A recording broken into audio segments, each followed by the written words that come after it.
మీరేంటి ఇప్పుడు air hostess అవ్వాలంటే అందంగా కనపడాలి, మంచి కమ్యూనికేషన్ ఉండాలి. హ్మ్. ఈ 2 ఇది స్కిల్. సినిమా డైరెక్టర్ అవ్వాలి అంటే క్రియేటివిటీ ఉండాలి. క్రియేటివిటీ ఉండాలి. ఇలాగా అసలు ఇంజినీరింగ్ వాడికి ఏ స్కిల్ ఉండాలి? ఏ స్కిల్ ఉంటే వాడు అంటే లోపలికి ఎలాగెళ్తాడు అనేది నా క్వశ్చన్. ఓకే. ఇంజినీరింగ్ చేశాక గూడా నువ్వు ఇంజినీరింగ్‌లో జాబ్ చేయాలని లేదు. ఎందుకంటే ఇంజినీరింగ్ అనేది కామన్ డిగ్రీ అయిపోయింది ఇప్పుడు. అందరూ బీటెక్ చేస్తున్నారు గదా! ఇప్పుడు డిగ్రీని ఎవ్వరు బీఎస్సీ, బీకామ్‌ని డిగ్రీగా చూడట్లేదు. యాక్చువల్‌గా అటు సైడ్ ఎళ్తే చాలా బెటర్ ఉంది ఇంకా. అది చేస్తూ కూడా కోర్సెస్ చేసుకోవచ్చు సాఫ్ట్‌వేర్‌వి.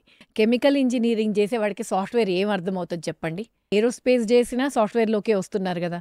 మెకానికల్ క్యాడ్, క్యామ్ చేసినా గూడా ఎలక్ట్రానిక్ సైడ్ పవర్ ఎలక్ట్రానిక్స్ చదివినా గూడా ఇంజినీరింగ్ సైడ్, సాఫ్ట్‌వేర్ సైడే ఎళ్తున్నారు గదా! అలా ఎళ్ళకుండా మీ స్ట్రీమ్‌లో గూడా ఆపర్చునిటీస్ ఉన్నాయి. తక్కువున్నాయి. ఆఫ్‌కోర్స్ అంటారు అందరి కింద. అయితే ఆపర్చునిటీస్ చూపించండి అంటారు. మరి సాఫ్ట్‌వేర్ సైడ్ చాలా ఆపర్చునిటీస్ ఉన్నాయి. మీకెందుకు జాబ్ రావట్లేదు మరి?